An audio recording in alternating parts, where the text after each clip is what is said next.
13 ஒரு பெரிய மாற்றத்தை கொண்டு வர்றாங்க. அதாவது 95 சட்டத்துக்கு 2013 கொஞ்சம் அமெண்ட்மெண்ட்ஸ் கொண்டு வர்றாங்க. இன்றைக்கி 12 ஆண்டுகள் கழித்து மறுபடியும் அந்த 95 சட்டத்தில் 2013 கொண்டு வந்த மாற்றங்கள் அதனுடைய சார்ந்து இன்றைக்கி 2025 மாற்றங்களோடு வக்ஃப் ஆக்ட் 2025 நிறைவேற்றியிருக்கிறோம். இதில் என்ன புதுசு? எதற்காக எதிர்க்கட்சி நண்பர்கள் சில பேர் தமிழகத்தில் குற்றம் சுமத்துறாங்க. 1913 2013 வரை மொத்தமாக இந்தியாவில் வக்ஃப் போர்டு அவங்களுக்கு கீழே இருந்த சொத்து 18 லட்சம் ஏக்கர்.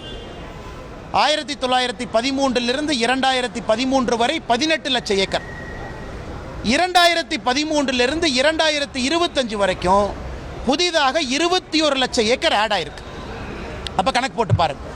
அப்போ மொத்தமாக இன்னைக்கு இந்தியாவில் வக்ஃப் போர்டு கீழே இருக்கக்கூடிய சொத்துக்கள் 39 லட்சம் ஏக்கர். இந்தியாவில் அதிகப்படியாக அவங்க கையில் தான் இருக்குது. ரயில்வேஸ் மத்திய அரசு கீழே இருக்கக்கூடிய ரயில்வே வக்ஃப் போர்டு இவங்ககிட்ட தான் ஒரு தனி நபர் அப்படிங்கிற அமைப்பாக நீங்கள் பார்த்தீங்கன்னா அதிகமான சொத்துக்கள் 39 லட்சம் ஏக்கர். இதில் ஆச்சரியம் என்னென்னா கடந்த 12 ஆண்டுகளில் மட்டுமே 21 லட்சம் ஏக்கர் ஆட் ஆயிருக்கு. நிறைய குழப்பங்கள். உதாரணத்துக்கு தமிழகத்தில் திருச்செந்துறை ஒரு ஊரே வக்ஃபில் சேர்ந்துருச்சு. கோவில் நலங்கள் சேர்ந்துருச்சு. மக்களுக்கு ஒரே குழப்பம்னே என் தனிப்பட்ட சொத்தை கூட வக்ஃப்னு எடுத்துக்கிறாங்க. இந்த குழப்பத்திற்கு ஒரு தீர்வு கொடுக்க வேண்டிய கடமை மத்திய அரசுக்கு இருக்குது. அதனால் இந்த சட்டத்தில் ஒரு தீர்வு நம்ம கொடுத்துருக்கோம். யார் ஒரு சொத்தை வக்ஃப் போர்டு சொத்துன்னு சொல்ல முடியும்? ஒரு அரசாங்க சொத்தை வக்ஃப் போர்டு இத்தனால எடுத்துக்க முடியும். இந்த அமெண்ட்மெண்ட் கொண்டு வர வரைக்கும் அரசாங்கத்தினுடைய சொத்தை செக்ஷன் 40 படி வக்ஃப் போர்டு அவங்க ப்ராப்பர்ட்டியாக டிக்ளேர் பண்ணாங்கன்னா வேறக்கு தீர்வே இல்லை. இன்றைக்கி அதை மாற்றிருக்கும். ஒரு அரசாங்கத்தினுடைய சொத்தை வக்ஃப் போர்டுன்னு சொல்கிறாங்கன்னா மாவட்ட ஆட்சியருக்கு மேலே ஒரு அதிகாரியை மாநில அரசு நியமிக்கணும். அந்த அதிகாரி எல்லாம் பரிந்துரைச்சு பார்த்துட்டு மாவட்ட ஆட்சியருக்கு சொல்லுவார் இது அரசாங்க சொத்தா வக்ஃப் சொத்தா. முதலாக அரசாங்க சொத்து ஒரு நேர்மையான முறையில் காப்பாற்றப்பட்டிருக்கிறது. ரெண்டாவது, வக்ஃப் போர்டை பொறுத்த வரைக்கும் வக்ஃப் ஒரு சொத்தை கொடுக்குறீங்கன்னா அது யார் கொடுக்கலான்னு இன்னைக்கு வரைமுறை கொண்டு வந்திருக்கும். இந்த சட்டத்தின் மூலமாக சொத்தினுடைய ஓனர் தான் சொல்ல முடியும். ஏன் சொத்தை நான் வக்ஃபாக டிக்ளேர் பண்ணி நான் கொடுக்குறேன், நீங்கள் பார்த்துக்குங்க. அதாவது யாரையோ சொத்தையெல்லாம் அவங்க எடுக்க முடியாது. செக்ஷன் 108 முதல்ல செக்ஷன் 108 எப்படி இருந்துச்சுன்னா அந்த ட்ரிபியூனலுக்கு உச்சகட்சமான அதிகாரம். அந்த ட்ரிபியூனல் முடிவு பண்ணிடுச்சுன்னா நீங்களும் நானும் அவங்க ரெஜிஸ்டர் ஆஃபீஸ்க்கு அனுப்பிடுவாங்க. இந்த சொத்து வக்ஃப் போர்டு சொத்துன்னு நீங்கள் நானும் தலைகீழாக நின்று தண்ணி குடித்தா கூட அந்த சொத்தை மாற்ற முடியாது. இன்றைக்கி அதுக்கு ஒரு தீர்வு. இஸ்லாம் மதத்தை பொறுத்தவரை ஷியா சுன்னி அப்படின்னு மட்டும் இருந்துச்சு. அந்த இஸ்லாம் மதத்துக்குள் இருக்கக்கூடிய உட்பிரிவு ஷியா சுன்னி மட்டும் இன்றைக்கி வக்ஃப் போர்டில் இருந்தாங்க. நாம் இன்றைக்கி அதை எக்ஸ்பேண்ட் பண்ணி அகா கான் அப்படின்னு ஒரு சமுதாயத்தை கொண்டு வந்திருக்கோம். போரா சமுதாயத்தை கொண்டு வந்திருக்கோம். இன்றைக்கி இஸ்லாம் சமுதாயத்தில் பின்தங்கி இருக்கக்கூடிய சமுதாயம் அகா கான் சமுதாயமாக இருக்கட்டும், போரா முஸ்லீமாக இருக்கட்டும், அவர்களுடைய பெயரை முதலாக சட்டத்தில் பயன்படுத்தி அவர்களும் இதில் நிர்வகிக்கக்கூடிய தன்மை இருக்குது. தமிழ்நாடு முதலமைச்சர் உட்பட நிறைய பொய் சொல்கிறாங்க. ஐயோ, அதாவது ஒரு வக்ஃப் போர்டுக்குள்ளே எப்படி இஸ்லாமியர் இல்லாதவங்களை கொண்டு வரலாம்?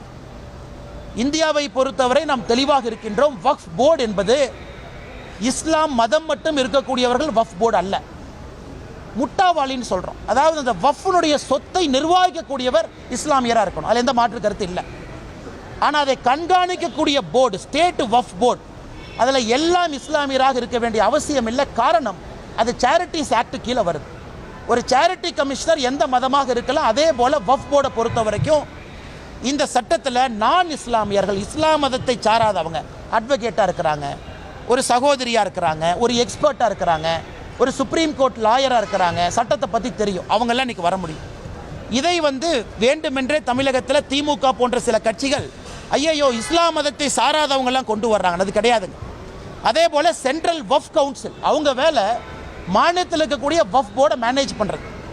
அதிலும் இஸ்லாம் மதத்தை சாராதவங்க இருக்கலாம், எந்த தப்பு இல்லை. ஆனால் முட்டாவாளி இஸ்லாம் தான். ஏன்னா அவங்க தான் இந்த வக்ஃப் சொத்தை நிர்வகிக்கக்கூடிய தன்மை இருக்குது. அப்படி இருக்கும் பொழுது இது கிறிஸ்தவ சகோதர சகோதரிகள் பெருசாக பாராட்டியிருக்கிறாங்க. காரணம் என்னென்னா அவங்களுக்கு ஒரு பெரிய வரப்பிரசாதம் செக்ஷன் 40 செக்ஷன் 108 ரெண்டுமே இன்றைக்கி ரிமூவ் பண்ணியிருக்கோம். ஒரு கிறிஸ்தவ சர்ச்சினுடைய சொத்துக்களை இன்றைக்கி வக்ஃப் போர்டு அவங்களுடைய சொத்துன்னு பல இடத்துல எடுத்திருக்காங்க.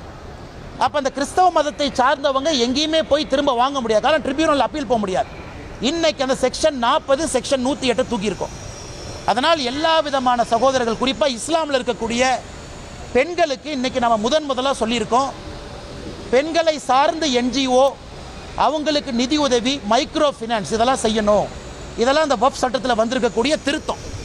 அதே போல் பேக்வேர்டு கிளாஸ் முஸ்லீம் அவங்களுக்கு மரியாதை, ஷியா சுன்னி சகோதர சகோதரிகளை தாண்டி புதுசாக அகா கான், போரா முஸ்லீம் சொல்ல கொண்டு வந்திருக்கோம்.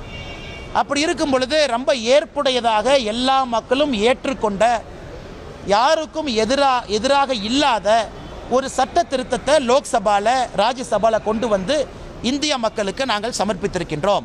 இதில் பத்திரிகை நண்பர்கள் கவனிக்க வேண்டியது நம்முடைய என்டிஏ கூட்டணியில் இல்லாத கட்சிகள் ஓட்டு போட்டிருக்காங்க. நல்லா கவனிக்க.